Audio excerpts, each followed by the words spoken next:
Welcome back to Tip Tuesday. My name is Matthew Sturkey with Stone Mill Log and Timber Homes. Last week we talked about log versus timber frame. Specifically, we talked about making sure that you have a specific budget goal in mind before you determine which one is right for you versus whether it's log versus timber frame. Today we're going to talk about some of the aesthetic differences between log and timber frame. Last week we discussed the difference between log construction using horizontal timbers to create the structural wall, which also makes up the finished wall and your finished look.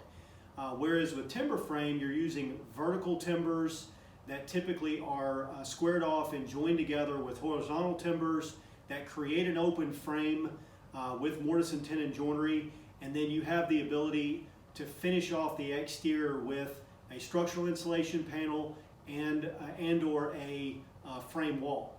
With that said, you've then got to put a finish material on the exterior and the interior of that structural insulation panel or that frame wall.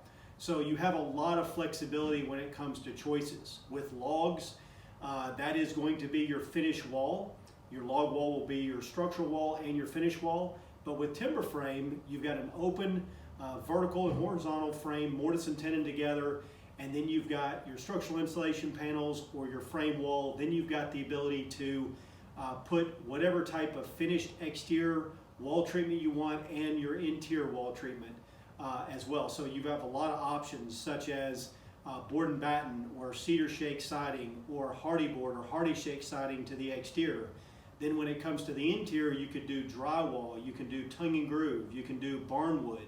So you have a lot of different options. There's really unlimited amounts of flexibility with timber framing, whereas with log, you've got your log walls that serve as your finish wall, and then on the interior you have a lot of conventionally framed walls that divide up bedrooms and baths that you can use drywall or tongue and groove on. So not as many options with log, whereas you've got a ton of different options with timber framing. So make sure that before you get started, before you determine which one's right for you, just kind of start thinking about what finishes you want on the exterior, what finishes you want on the interior, so that you can be making the right decision as to which home best suits you.